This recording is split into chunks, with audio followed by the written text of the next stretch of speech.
बेटी पैदा नहीं होगी तो बहू कहां से लाओगे? और इसलिए जो हम चाहते हैं वो समाज भी तो चाहता है।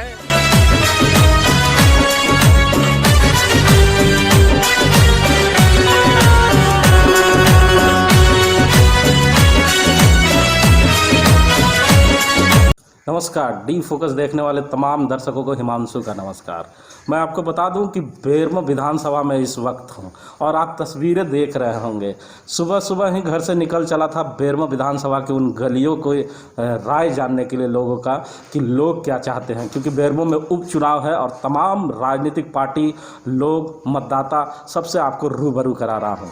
लेकिन जैसे ही हम लोग बेरमो प्रखंड में पहुँचे हैं और इस क्षेत्रों में थे तो भारतीय जनता पार्टी की जो नेत्री हैं गिरिजा देवी, जिनसे हम लंबे समय से संपर्क करना चाह रहे थे लेकिन मुलाकात नहीं हो पा रही थी, आज गिरिजा देवी ने हमें बुलाया है। कहा कि हिमांशु जी आप हमारे क्षेत्र में हैं तो नाश्ता हमारे साथ करें।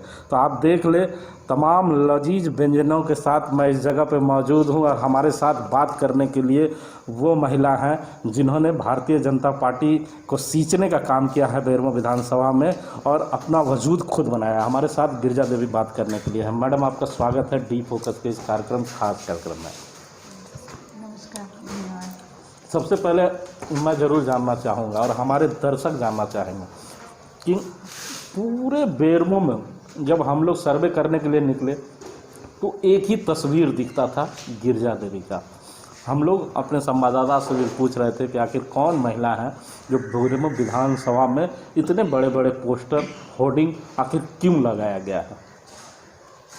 देखिए, भाजपा जो है एक गरीबों का पार्टी है। ये जो अंतिम पिछड़े व्यक्ति हैं, अंतिम पंक्ति में जो व्यक्ति हैं, गरीब गुरुआ हैं, दबे कुचले हैं, उन लोगों को आगे कैसे किया जाए, इसको लेकर के ये भारतीय जनता पार्टी जो है काम करती है। तो भारतीय जनता पार्टी का कार्यकर्ता मैं भी हूँ और कहीं ना कहीं बड़े कार्यकर्ताओं से, बड़े नेताओं से सीख मिली है। जैसे कि माननीय देश के प्रधानमंत्री जी भाई मोदी जी जो अभी दूसरा टर्म में काम किए, खास करके ये अभी जो कोरोना महामारी चल रहा है भैया, उसमें वो इतना काम किए गरीबों के लिए। जो जनधन खाता खुला, उनमें लोगों को 500-500 रुपया करके भेजना, फिर जिन लोगों का राशन कार्ड नहीं मिल पाया उन लोगों को भी राशन मुहैया करवाना, और जिन लोगों का राशन कार्ड बन गया उन लोगों को राशन निःशुल्क दिलवाना। ये सारी कामें जब हमारे देश के प्रधानमंत्री जी कर रहे हैं तो उन्हीं के नेतृत्व में हम कार्यकर्ता भी चाहते हैं कि जनता की सेवा करें। और पीछे थोड़ा हम जाना चाहेंगे पंचायत को लेकर के। जैसे ये बैतकारो जो है अपना सबसे लास्ट पंचायत है, 19 पंचायत है बेरमो प्रखंड में। बैतकारो अपना जो है 19 में आता है। 1 नंबर शुरू होता है अरमो से। तो वहाँ से हम ऐसे भी लॉकडाउन से पहले भी और 2010 से भी हम इतना काम किए इस पंचायत में, वो जनता बताएगी, वो हम नहीं बता पाएंगे। आप जाके सभी जगह देख सकते हैं, लोगों से पूछ सकते हैं।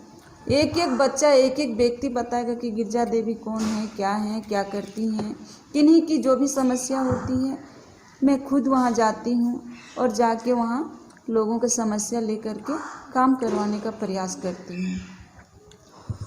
अच्छा, मैं जो प्रश्न पूछना चाह रहा था उसका जवाब आपने दिया ही नहीं। मैं पूछना चाह रहा हूँ कि गिरिजा देवी अपने क्षेत्र से निकलकर पूरे बेरमो विधानसभा में दिखने लगी है, तो क्या सेवा की भावना अब खींच कर गिरिजा देवी को बेरमो विधानसभा की ओर ले चाह रहे हैं?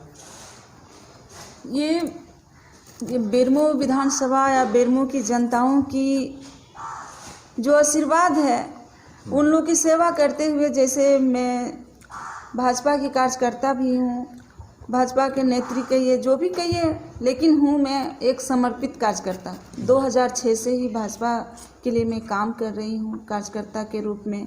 तभी उपचुनाव होने वाला है, तो उसको लेकर के मैं इसके लिए प्रयास नहीं कर रही हूँ। मैं तो बस मोदी जी का जो काम चल रहा है उसका प्रचार प्रसार का बोर्ड लगा हुआ है।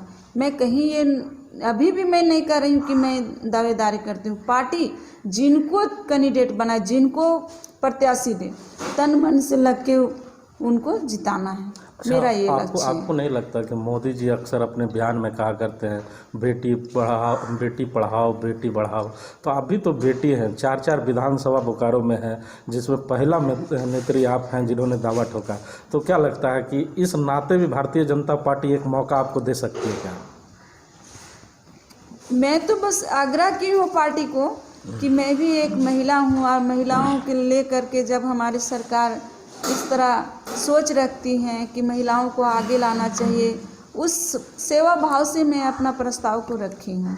अब बाकी अब जो हाईकमान आला कमान की बात होगी, पार्टी जो तय करेगी उस पर मैं खरा उतरूँगी कार्यकर्ता के रूप में, और जनता का आशीर्वाद मेरे पे रहेगा, और जनता का आशीर्वाद से और सब पूरे कार्यकर्ता का, भाजपा कार्यकर्ता जो हैं उन लोग का आशीर्वाद से ये सीट निकलेगा। अच्छा मैम, आपके जो परिवार है, टेकलाल महतो के परिवार से आप आते हैं, तो टेकलाल बाबू भी इन क्षेत्रों का प्रतिनिधित्व कर चुके हैं, तो आपको क्या लगता है कि उसका कितना बेनिफिट मिलेगा अगर आपको टिकट मिलता है? तो टेकलाल बाबू के इस क्षेत्र का प्रतिनिधित्व करने का जो मौका उन्होंने मिला था उन्हें, और उन्होंने जो सेवा किया था, और जब पार्टी आपको टिकट देगी तो कितना आपको बेनिफिट होगा उस परिवार से आने का? ये उनका चचा जी का आशीर्वाद हमको पूरा मिलेगा, क्योंकि उनका जो बनाया हुआ क्षेत्र और कार्यकर्ता हैं, मैं बेरमो प्रखंड छोड़ के अदर प्रखंडों में, जैसे आपका जरीडी, पेटरवार या चंद्रपुरा, दुग्धा, इधर जब मैं गई वहाँ मैं परिचय का मोहताज कभी नहीं बनी। जब मैं गई केवल बताई कि बेरमो की प्रमुख आई है, लोग खुद मेरे पास आए और बोले कि टेकलाल महतो की भतीजी, उनकी बेटी यहाँ आई है, और लोग खुद पे आए, मेरे से मिले और लोगों बोले कि मेरा समर्थन बेटी को रहेगा।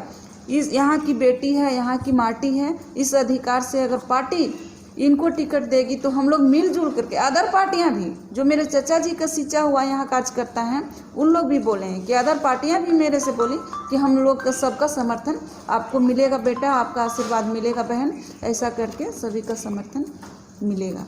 अच्छा, जब चुनाव नज़दीक आता है और पार्टियां क्षेत्र में जाती है तो बहुत तरह की चर्चाएं होती हैं। हम लोग अभी थोड़े दिन पहले पूर्व मंत्री लालचंद महतो जी से साक्षात्कार कर रहे थे। उन्होंने कहा कि इस चुनाव में एक मुद्दा उठेगा स्थानीय माटी का, और जो बाहर के लोग हैं जो यहाँ राजनीति कर कर फल फूल रहे हैं, उनकी राजनीति को धूमिल की जाएगी। तो क्या लगता है आपको कि इस चुनाव में स्थानीय का मुद्दा कितना इम्पोर्टेंट रहेगा? स्थानीय नीति के बारे में तो कुछ वैसा मैं नहीं कहूँगी, प्रतिक्रिया कुछ नहीं दूंगी, क्योंकि मैं लोकल बाहर कहीं नहीं करती हूँ। मैं सबका काम देखती हूँ कि कौन ज़रूरतमंद व्यक्ति हैं, और सभी की ज़रूरतों के हिसाब से मैं प्रखंड से जितना काम हो पाता है पदाधिकारियों के द्वारा, प्रखंड या जिला लेवल से, मैं सबका काम करवाती हूँ।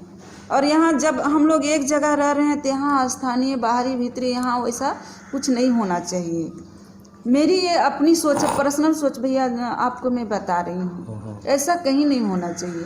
हम लोग एक जगह रहे, सब एक समाज से हैं, ये मानवता के नाते मैं सेवा भाव से बस लोगों की सेवा कर रही हूँ, और सोच मेरा आप लोग का आशीर्वाद से, आप सभी का आशीर्वाद से ये सोच मेरा आगे भी बना रहेगा कि मैं लोगों के सेवा भाव में खरा उतरूँ। अच्छा, इन क्षेत्रों में जहां आप रहते हैं, जिन क्षेत्रों में आप काम करते हैं, अगले बार भारतीय जनता पार्टी के उम्मीदवार चुनाव हार गए, लेकिन जैसा आपने बताया कि इन क्षेत्रों में पार्टी ने लीड किया था, तो आपको क्या लगता है कि अगर भारतीय जनता पार्टी पुराने कैंडिडेट को ही अगर टिकट दे देती है तो इस बार उतना मुखर होकर आप काम कर पाएंगे? बिल्कुल करेंगे भैया, करेंगे, क्योंकि पिछला चुनाव में भी जब यहाँ माननीय पूर्व विधायक बाटुल जी जब चुनाव लड़े थे यहाँ से, तो उस समय भी मैं निस्वार्थ भाव से पार्टी के लिए एक कार्यकर्ता के तरह समर्पित भाव से पूरा क्षेत्र में सुबह निकलना, रात रात तक लोगों से जनसंपर्क करके एक एक व्यक्ति से मिल करके वोट दिलवाने की काम की थी मैं। तो अब पार्टी चाहे जिनको टिकट दे दे, हम तो सेवा भाव से लगेंगे, बाकी सब भगवान का भी आशीर्वाद होता है, जनता का भी उसमें। अब पूरे जनता की बात हम यहाँ नहीं कह पाते हैं कि बाटुल जी निकल पाएंगे नहीं निकल पाएंगे, लेकिन कुछ लोगों में थोड़ा सा आक्रोश दिखता है जब जाते हैं बीच में। तो लगातार आप क्षेत्रों में जा रहे हैं, हम लोग देख रहे हैं आपका सघन दौरा चल रहा है। कांग्रेस पार्टी 3 सालों तक बेरमो विधानसभा में राज की। कांग्रेस के लोगों का कहना है कि हम लोगों ने संपूर्ण विकास किया है क्षेत्र में।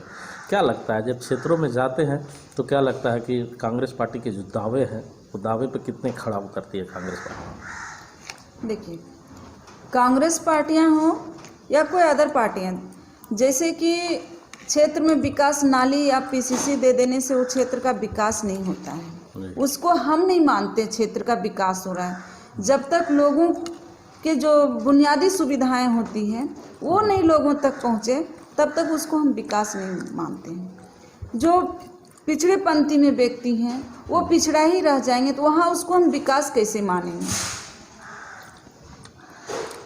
इसलिए वैसा कोई सुविधा नहीं मिला है कांग्रेस पार्टी के द्वारा, कोई सुविधा नहीं मुहैया क्या कराया गया लोगों से। पीसीसी और सड़कें तो मुखिया और पंचायत स्तर से भी काम होता है, तो फंड कहीं ना कहीं खर्च करना ही है। इसको हम विकास नहीं मानते। हम लोग अभी जहाँ भी हम जाते भी हैं वहाँ लोगों की समस्या अपार है। पेंशन नहीं, विधवा वृद्धा पेंशन नहीं, राशन कार्ड नहीं, इस तरह की बहुत सारी सुविधाएं आता है। ढंग का स्कूल नहीं है, स्कूल है तो जर्जर अवस्था में है। यही सब सुविधाएं। कौन है जिम्मेवार? जिम्मेवार कहीं ना कहीं के यहाँ नेतागण ही हैं इस पर। जो भी बड़ा समस्या है उनको नेतागण ही इसका जिम्मेवार है। क्या लगता है गिरिजा देवी को अगर भारतीय जनता पार्टी इस बार मौका देती है तो गिरिजा देवी सबसे प्रमुख जो मुद्दा है, जैसे कि हर पॉलिटिकल पार्टी के लोग सोचते हैं कि अगर पार्टी मुझे मौका देगी तो सबसे पहले ये काम करूँगा, तो गिरिजा देवी कौन सा ऐसा काम सबसे पहले करना चाहती है बेरमो विधानसभा में अगर पार्टी मौका देती है तो? सबसे पहले मैं आपको बता दूं भैया, शिक्षा संबंधित जो बच्चे स्कूल जा रहे हैं प्राइवेट स्कूलों में, वैसे बच्चे नहीं पढ़ पा रहे हैं। जो कमज़ोर वर्ग के बच्चे हैं, परिवार से बच्चे आते हैं, उन लोग प्राइवेट स्कूलों में नहीं पढ़ रहे हैं। इस समान शिक्षा देने का काम में सरकार के द्वारा ये प्रस्ताव मेरा पहले जाएगा कि सामान्य शिक्षा लोगों को मिल पाए, सभी बच्चों को। और दूसरा रहेगा महिलाओं का उत्थान, जिसको समाज का रीढ़ माना जाता है, महिलाओं के उत्थान के लिए। अभी हमारे जो भाजपा की सरकार थी पूर्व में, माननीय रघुवर दास जी की, उन्होंने महिलाओं का जगह जगह पे समूह का गठन करवाएं और रोजगार देने की बात की। अभी राष्ट्रीय आजीविका मिशन के तहत लोगों में पैसा भी गया, शहरी में 10,000 और ग्रामीण में 15,000। उन लोगों को बैठने के लिए अपना काम धंधा बढ़िया से बैठ के विस्तृत रूप से चर्चा कर पाएँ, रोजगार से लघु उद्योग का विषय में ये सारी चर्चाएं जो है महिलाएं कर पाएँ, इसके लिए सरकार अभी हमारे केंद्र की सरकार उस पर भी पहल कर रही है। अच्छा, अंत में भारतीय जनता पार्टी को क्या कहना चाहेंगे? आखिर क्यों भारतीय जनता पार्टी आप पे दाव खेले? क्योंकि महिलाओं पे दाव खेलना बड़ा मुश्किल रहता है लोगों को, तो भारतीय जनता पार्टी को क्या कहना चाहेंगे? अपने नेताओं को क्या कहना चाहेंगे कि बेरमो को क्यों आपके हाथों में दिया जाए? मैं तो बस एक कार्यकर्ता हूँ भैया, मैं शुरू में भी कही हूँ, अभी भी कह रही हूँ कि मैं एक समर्पित कार्यकर्ता हूँ। पार्टी जिनको भी टिकट देगी मैं तन मन से लग के पार्टी ये सीट बेरमो विधानसभा को निकालने का हर संभव प्रयास रहेगा मेरा कि हम बेरमो से विजय पाएँ, भाजपा बेरमो से जीतेगी। अभी भी मैं कहती हूँ भाजपा बेरमो से जीतेगी। जहाँ भी मैं जा रही हूँ यही चर्चा है, मोदी जी का है या पूर्व में जो सरकार के द्वारा काम किया गया है, वो सारी चर्चाएं मैं लोगों के बीच में रखती हूँ। और जो योजनाएं चल रही थी पूर्व यहाँ भाजपा की सरकार से, कुछ योजनाएं बंद कर दी गई हैं, ये भी बहुत निंदनीय है। इसका मैं आप लोग के माध्यम से, मीडिया के माध्यम से निंदा भी कर रही हूँ। तो सुना आपने, अब नाश्ते में मीठा खाना बहुत ही ज़रूरी है, क्योंकि गिरिजा देवी ने इशारे में ये बता दिया है क्यों भारतीय जनता पार्टी गिरिजा देवी को इस बार मौका देगी। लेकिन मैं आपको बता दूं कि लगातार हमारे रिपोर्टर बेरमो विधानसभा के गलियों में जा रहे हैं, लोगों से रूबरू हो रहे हैं और उनकी समस्याओं से भी रूबरू हो रहे हैं। गिरिजा देवी ने भी साफ तौर पे बताया है हमें कि हिमांशु जी, हम जब गलियों में जाते हैं, गाँवों में जाते हैं तो समस्याएँ तो बहुत है, आखिर किसका नाम लूँ, किसके बारे में बताऊं।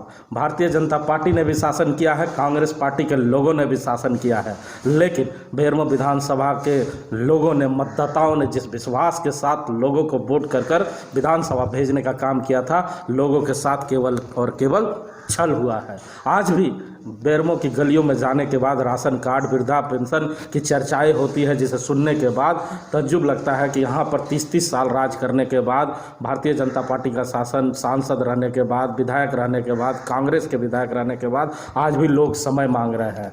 तो अब समय नहीं, काम करने का समय है। अगर मुझे चांस मिलता है तो मैं आने वाले 5 वर्षों में काम कर बताऊँगी कि काम किसे कहता है। फिर किसी भी गली में किसी भी व्यक्ति को वृद्धा पेंशन मांगने की आवश्यकता नहीं होगी, मैं खुद जाकर वहाँ वृद्धा पेंशन देने का उन्हें काम करूँगे। अब तो आने वाला वक्त ही बता पाएगा कि भारतीय जनता पार्टी से टिकट के आस पर बैठी गिरिजा देवी पर भारतीय जनता पार्टी कितना विश्वास जताती है, क्योंकि बोकारो विधानसभा है जहाँ पर 4 विधायक भारतीय जनता पार्टी के चुनाव लड़ते हैं, लेकिन बोकारो जिले में पहली महिला कोई उम्मीदवार है जिसने दावा ठोका है और भारतीय जनता पार्टी को कहने का काम किया है कि मैं भी उम्मीदवार हूँ, क्योंकि गिरिजा देवी का पारिवारिक बैकग्राउंड बहुत ही मजबूत है। इस आशंका जताई जा रही है कि गिरिजा देवी पर भी भारतीय जनता पार्टी दाव खेल सकती है। अब तो आने वाला वक्त ही बता पाएगा कि गिरिजा देवी अपने मंसूबे में कितने कामयाब हो पाती है। कैमरामैन देवेंद्र के साथ जीबी हिमांशु, बेरमो विधानसभा।